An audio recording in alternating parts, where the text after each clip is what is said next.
नमस्ते सर। मेरा नाम वंशिका है और मैं वाइट फैल्कन पब्लिशिंग में मार्केटिंग करती हूँ। और आज मुझे बहुत खुशी है कि मैं आपकी इंटरव्यू ले पा रही हूँ। आपकी बुक मिट्टी की महक और समय की धार में एक बहुत ही सुंदर कविताओं का किताब है। मैं आपको इंट्रोड्यूस करना चाहूंगी इससे पहले कि मैं आपकी किताब के बारे में आपसे सवाल पूछूं। डॉक्टर प्रशांत कुमार भारद्वाज एक प्रखर विद्वान, समर्पित शिक्षक और संवेदनशील लेखक हैं, जिनकी साहित्यिक यात्रा जितनी विविध है उतनी प्रेरणादायक भी। डॉक्टर भारद्वाज पिछले 10 वर्षों से शिक्षा के क्षेत्र में अपना अमूल्य योगदान दे रहे हैं। एक शिक्षक के रूप में उन्होंने न केवल छात्रों को पढ़ाया बल्कि उनके जीवन को गहराई से प्रभावित भी किया है। मिट्टी की महक और समय की धार में उनकी साहित्यिक यात्रा का एक और मील का पत्थर है, जहां उन्होंने जीवन की जटिलताओं, प्रेम, बंटवारे और मानवता के मूल्यों को कविताओं के माध्यम से गहराई से प्रस्तुत किया है। उनकी लेखन न केवल शब्दों का समूह है बल्कि एक संवेदनशील आत्मा का आत्मा की गहराइयों से निकली विचारधारा है, जो समाज के विभिन्न पहलुओं को उजागर करती है और पाठकों को गहराई से सोचने पर मजबूर करती है। डॉक्टर प्रशांत कुमार भारद्वाज की लेखनी पाठकों के जीवन में विभिन्न पहलुओं पर विचार करने और अपने भीतर के संभावनाओं को समझने के लिए प्रेरित करती है। मैं बहुत खुश हूँ कि मुझे यह मौका मिला कि मैं आपको इंटरव्यू कर सकूं। मेरी पहली क्वेश्चन आपसे ये है कि आप साहित्य से बहुत लंबे टाइम से जुड़े हैं, आप शिक्षक रहे हैं। ये किताब जो आपने लिखी, एक इंसान जो साहित्य पढ़ता है उसके दिमाग में हमेशा होता है कि मैं एक किताब लिखूं। तो आपके दिमाग में, आपके मन में, आपके हृदय में ये मिट्टी की महक और समय की धार में की जो चिंता प्रस्तुत हुई वो किस तरह से हुई? वंशिका, सबसे पहले तो बहुत बहुत धन्यवाद आपका इस बहुमूल्य परिचय का, जिसमें आपने कहीं पर मुझको अलग नाम से पुकारा, कहीं पर किसी नाम से, लेकिन टूटी फूटी हिंदी के साथ आपने एक बहुत अच्छा परिचय दिया। और अच्छा लगा मुझे, आपने इंटरव्यू से पहले बता दिया कि आप एमए लिटरेचर हैं इंग्लिश में। जी। तो हिंदी में हो सकता है कुछ अर्थ तो समझ में आते हो, लेकिन बोलने में कभी कभी तकलीफ हो जाती है, मैं उसको समझ सकता हूँ। तो बहुत अच्छी बात कही आपने, मिट्टी की महक। जो मुझे सबसे पहले इसको जानने का अवसर मिला, वो मेरी बचपन से ही है। लेकिन जो सबसे पहले इससे इंट्रोड्यूस हुआ वो कक्षा 9 में हुआ, जब गांव पहुंचा अपने पिताजी के साथ। और हालांकि जाता था कक्षा 6 में, मतलब बचपन से ही जाता था, पैदा होने के बाद भी जाते थे गांव। क्योंकि आपने जान अधिकतर लोग गांव से होते हैं। शहर में माँ बाप की नौकरी लग जाती है तो लोग शहर में रहने लगते हैं, वहां पढ़ने लगते हैं। लेकिन उस गांव की जो सौंधी महक होती है मिट्टी की, वो प्राप्त तभी होती है जब वहां के आप जाते हैं और उसको देखते अलग दृष्टि से हैं, एक अलग नजरिए से देखते हैं। और वो नजरिया कुछ भी हो सकता है, जैसे तुमने कभी महसूस किया होगा या आपने कभी महसूस किया होगा, सॉरी, तुमने बोल दिया मैंने। जी। आ, आपने कभी महसूस किया होगा कि कभी किसी गांव में गए हो, वहां पर महसूस किया होगा वहां के लोगों का अपनापन। आप आज भी गांव में चले जाइए, अगर आपकी गाड़ी का पहिया फंस जाए तो वहां के गांव के लोग इतने रिक्त होते हैं, मतलब अपने काम, उनका क्या होता है, खेती। अब तो खैर बहुत ज्यादा बिजी होने लगे लोग, जी। और स्वार्थी भी होने लगे, लेकिन पहले इतना नहीं था।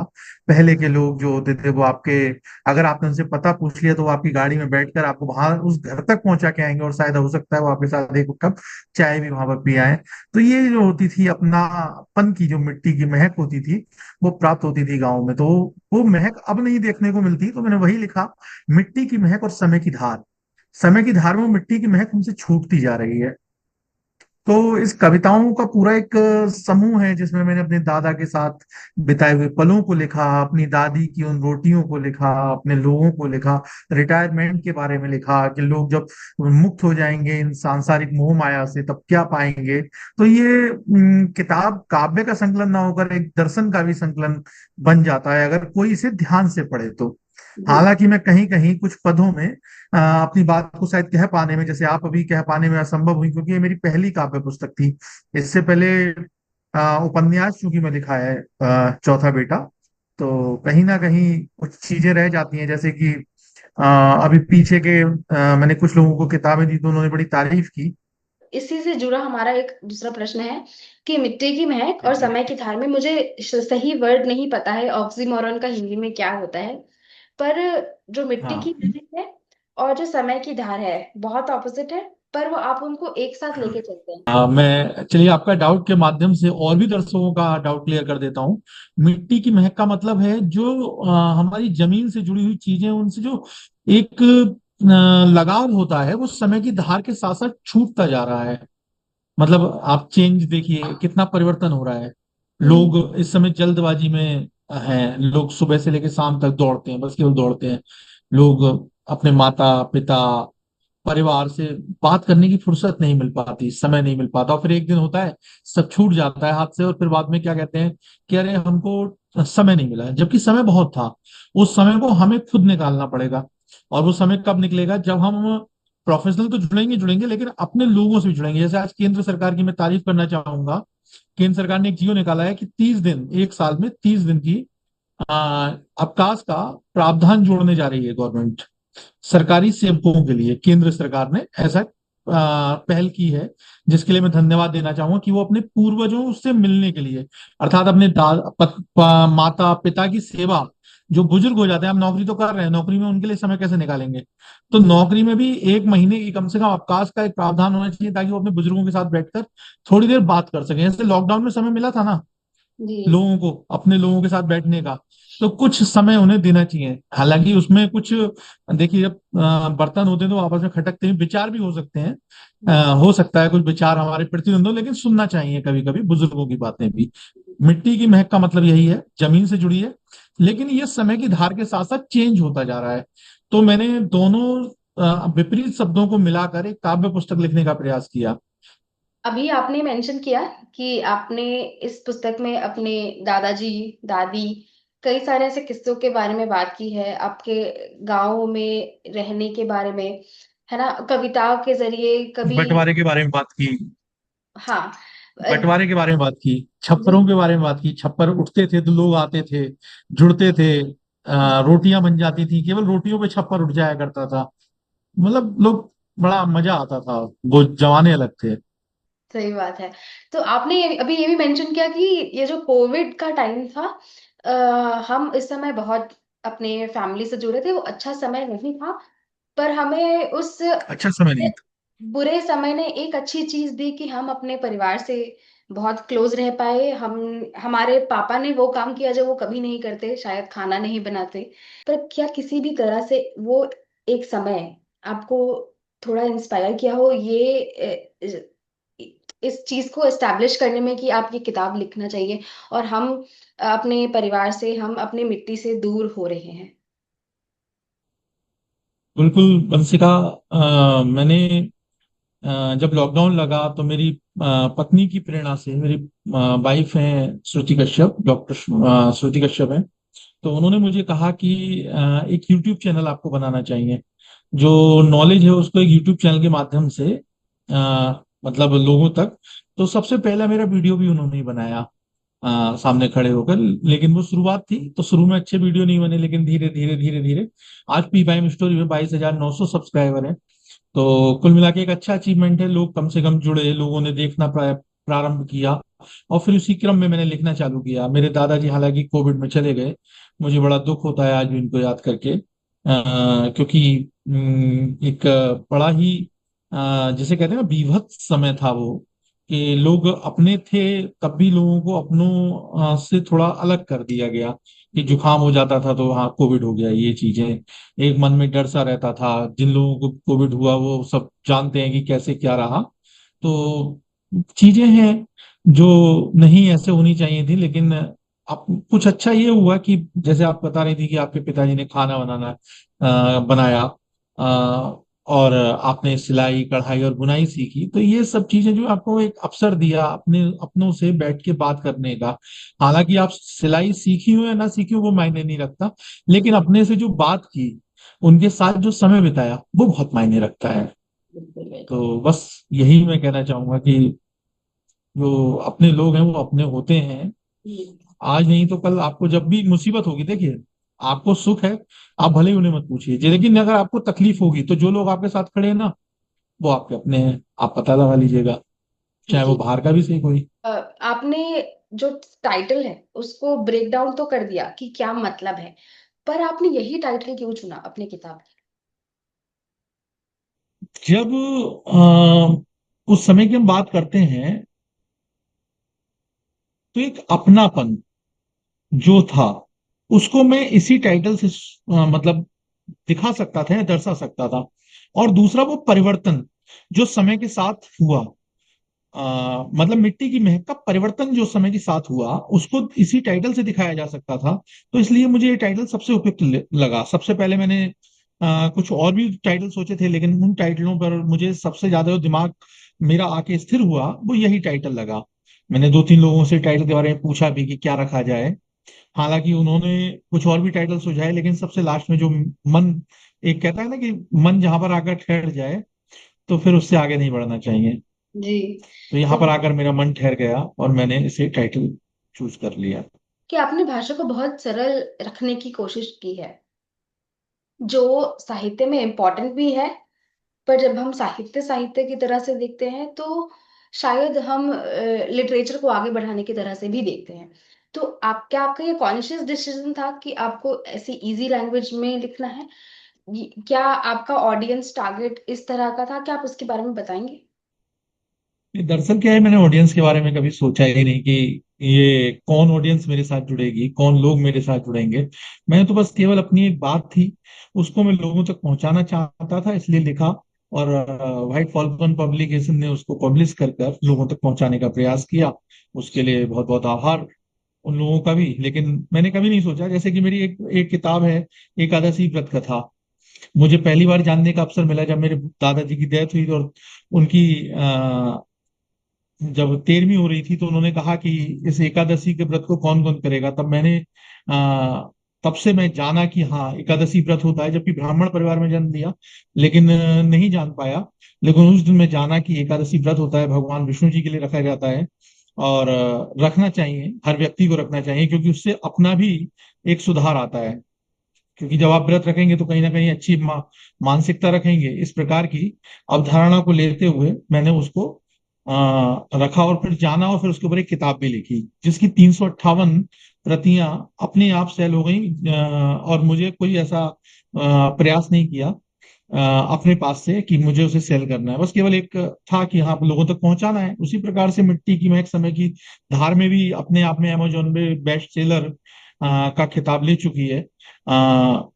तो अच्छी बुक सेल हो रही है अपने आप, अच्छा लग रहा है।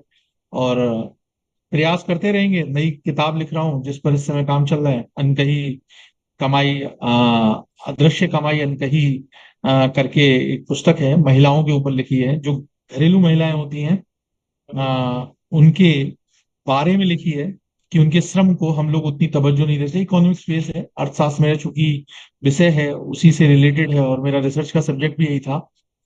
उस पर पुस्तक लिखी है, वो बहुत जल्दी प्रकाशित होगी। बाकी नई काव्य पुस्तक, आपने मिट्टी की समय की धार की सबसे लास्ट वाले पन्ने पे देखा होगा, बचपन की दहलीज पर खड़े सपने की कोशिश कर रहा हूँ। तो देखिए कब तक आता है, क्या होता है। प्रयास में है, लिखते रहेंगे। लोगों को पढ़ना चाहिए, चाहे मुंशी प्रेमचंद से शुरुआत करें। एक पढ़ना जरूरी है। और अच्छी चीज अगर मन के अंदर जाती है तो वही बाहर आती है, और जी। आपका मन पवित्र कर देती है, ये मैं मानता हूँ। जी सर। ऑल्सो जब हम हिंदी साहित्य को देखते हैं, जो अधिकतर लोगों ने पढ़ा है, वो शुरू प्रेमचंद से करते हैं, महादेवी वर्मा से करते हैं, अब लोग विनोद कुमार शुक्ला भी पढ़ने लगे हैं। जो स्कोप है, जो इंडियन ऑडियंस हिंदी लिटरेचर के बारे में जानती है, वो बहुत कम जानती है। अनलेस एंड अनटिल वो लिटरेचर पढ़ रहे हैं, वो स्टूडेंट है हिंदी लिटरेचर के। तो आप इसको किस तरह प्रमोट करना चाहेंगे कि अब मैं ये नहीं कह रही कि प्रेमचंद मत पढ़ो, पर उनसे आगे बढ़ो। बहुत राइटर्स हैं। हाँ, नहीं नहीं, आप बिल्कुल सही कह रहे हैं, राइटर्स बहुत हैं। और दरअसल क्या है, लोगों को जो आप अभी कह रही थी, विनोद कुमार शुक्ल को पढ़ना चालू किया, तो इसके लिए मैं सौरभ द्विवेदी, ललन टॉप वाले, उनको मानता हूँ कि उन्होंने काफी कुछ ऐड या लोगों को बताया। अब जैसे मिट्टी की महक समय की धार है, इस पुस्तक के बारे में लोगों को पता ही नहीं होगा तो वो क्या पढ़ेंगे। जी। तो ये पता करने के लिए इन्फ्लुएंसर्स फेसबुक, इंस्टाग्राम, आजकल की सोशल मीडिया अपने आप में एक अच्छा प्लेटफॉर्म है लोगों तक उस चीज को पहुंचाना कि क्या जी पढ़ना है और कैसे पढ़ना है। कई बार तो बहुत से शब्द दिमाग के ऊपर से उतर जाने की वजह से लोग पढ़ना ही छोड़ देते हैं। जी जैसे एक चैप्टर पढ़ा, उसमें कुछ समझ में नहीं आया, अरे यार ये क्या लिख दिया, जबकि उसमें अगर मतलब जितनी बार पढ़ेंगे उसको अलग ही कुछ सीखने को मिलेगा। इतना दरअसल एक आपने देखा होगा जब पहले महिलाएं, अब वो खैर वो हो जाएगा, हम घी निकालते हैं तो उसको मथते हैं। हम्म। जब भी घी निकलता है तो उसको मथा जाता है। तो उसी प्रकार से किताब को आप जितनी बार पढ़ेंगे लेखक उतना नहीं समझा पाएगा जितना आप उसे निकाल लेंगे। जी पढ़ने के बाद आप 10 बार जी पढ़ेंगे, नई चीज मिलेंगी, हो सकता है आपका दिमाग अलग तरीके से प्रोसेस करे और उस चीज में से कुछ और नई चीज निकाल दे। जी तो पढ़ना इसलिए भी जरूरी है। जब आप 100 किताबें पढ़ते हैं तो एक किताब अपने आप लिख देते हैं, इसलिए पढ़ना जरूरी है।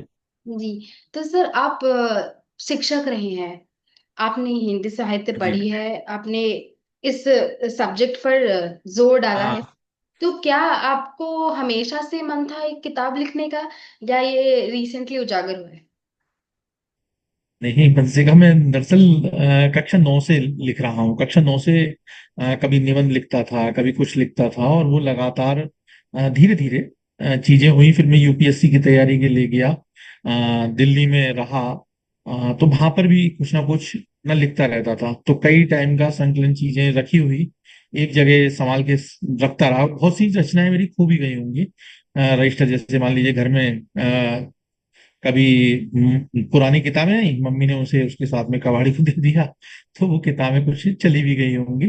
अब जो चीज एक बार बन गई वो दोबारा नहीं बन पाती है। जो जी एक बार लिख दिया वो आप सोचें कि दोबारा आप लिख लें, ये अपने आप ही आता है। कुछ चीजें ना एकदम अचानक से आती हैं, आप चलते चलते याद आ गई।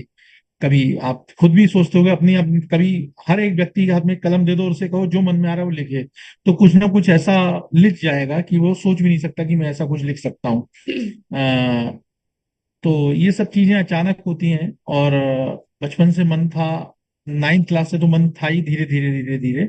और पहली बार कविता मैंने पढ़ी थी, कलयुग और रामायण करके एक हास्य कविता बनाई थी खुद ही अपने आप, कि अगर कलयुग में रामायण होती तो कैसा होता। हालांकि वो कहीं छपी नहीं है, प्रकाशित नहीं हुई। और फिर बाद में मैंने उसे कंट्रोवर्शियल मान के मैंने उसे अलग रख दिया। तो चीजें धीरे धीरे हुई और लिखता रहा धीरे धीरे। और फिर बाद में फिलॉसफी भी, उसमें मेरी कविताओं में अधिकतर फिलॉसफी ज्यादा है, मतलब आ जाती है। जैसे कि मैंने बुढ़ापे की वेदना लिखी, इसमें नहीं लिखी है वो, बुढ़ापे की वेदना नई किताब में आ रही, सोच रहा हूँ मैं। तो है। तो मुझे कुल मिला के यही लगता है कि आप लिखिए, हर आदमी को लिखना चाहिए। भले ही वो पब्लिश हो या ना हो, लेकिन लिखना तो चाहिए ही चाहिए। जी। सर आप अपने माता पिता से कुछ कहना चाहता हूँ, वो भी लिखे। सर आप प्रोज से हटकर कविता लिख रहे हैं, और चाहे इंग्लिश लिटरेचर हो चाहे हिंदी, लोग कविताएं बहुत कम पढ़ने लगे हैं। और हम्म। मुझे कविता ज्यादा पसंद है, मुझे पोम ज्यादा पसंद है। जी। तो आपने ये पूछना कि आपने कविता क्यों लिखी, आउटरेजियस हो जाएगा, पर आपने कहानी क्यों नहीं लिखी, ये शायद सही प्रश्न होगा। नहीं, कहानियां लिखी हैं मैंने। एक उपन्यास पे काम कर रहा हूँ जिसका नाम है चौथा बेटा। और बहुत से लोगों ने कहा कि आपने उसका नाम चौथा बेटा ही क्यों रख रहे हो, जबकि आज की डेट में 4 बेटे मुझे नहीं लगता कि लोग चाहते हैं। या फैमिली प्लानिंग वगैरह जैसे युग में आपने चौथा बेटा क्यों लिखी, तो इसके पीछे एक रीजन था कि दरअसल क्या है, जब दो पहला बच्चा होता है ना, चाहे बेटा हो या बेटी हो, वो पहला पहला होता है, फिर उसका दूसरा होता है, और मान लो किसी के 4 हो जाए तो चौथे पे ध्यान कम जाता है। तो हालांकि बच्चे सबके समान होते हैं, बराबर होते हैं, सबको इक्वल प्रेम करते हैं, लेकिन कॉन्सेप्ट क्या था कि उसमें उसकी ये दरअसल एक पुराने जमाने की मैंने कहानी को लेकर और कई चीजें उसमें करते हुए उपन्यास लिखा था, एक बच्चे की कहानी जो अपनी बुआ के यहाँ पला, इस प्रकार से कुछ लिखी थी। तो वो अभी मैंने हालांकि पब्लिश नहीं की, उस पर कॉपीराइट अभी नहीं आया है, तो पूरी कहानी बताना थोड़ा अच्छा नहीं रहेगा। जी तो जी उस पर मैं काम कर रहा हूँ। उसमें पूरी कहानी है कि किस प्रकार से गांव का जीवन था, फिर गांव से वो शहर में कैसे आते हैं और फिर वहां पर वो कैसे जीते हैं, और किस प्रकार से उस बच्चे का संघर्ष है, वो सब संघर्ष उसमें लिखा है। और फिर लास्ट में आते आते कंक्लूजन कुछ नहीं निकल पा रहा है, तो उस कंक्लूजन जब निकलेगा तो वो उपन्यास भी सबके सामने आएगा। उसको मैं लॉकडाउन से लिख रहा हूँ और अब तक वो पूरा नहीं हो पाया है।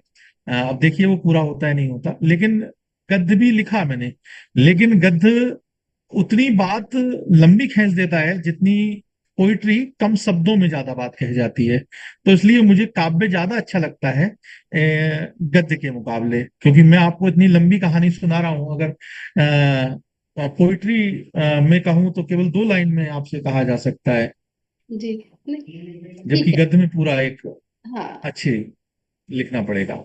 जी सर, सब बहुत अच्छा समय रहा मेरा आपसे बात करके। मैं आपको कॉन्ग्रेचुलेशन बोलना चाहती हूँ, और मैं इसलिए भी आपका धन्यवाद करना चाहती हूँ कि आप अपना कीमती समय निकाल कर इस इंटरव्यू पर आए। तो थैंक यू अपना समय निकाल कर इस बुक के बारे में बात करने बहुत के लिए। बहुत बहुत बहुत धन्यवाद बंसी का।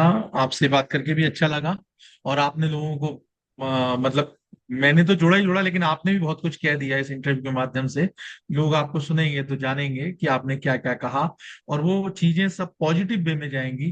क्योंकि लोग अगर उसमें से कुछ निकालना चाहेंगे, जिस प्रकार से मैंने कहा था अभी, मथना, तो इस जी इंटरव्यू से बहुत चीजें निकलेंगी जो लोगों के जीवन को बदल सकती हैं। जी सर, नमस्कार, आपका बहुत बहुत धन्यवाद इस नमस्कार इंटरव्यू सर। के लिए।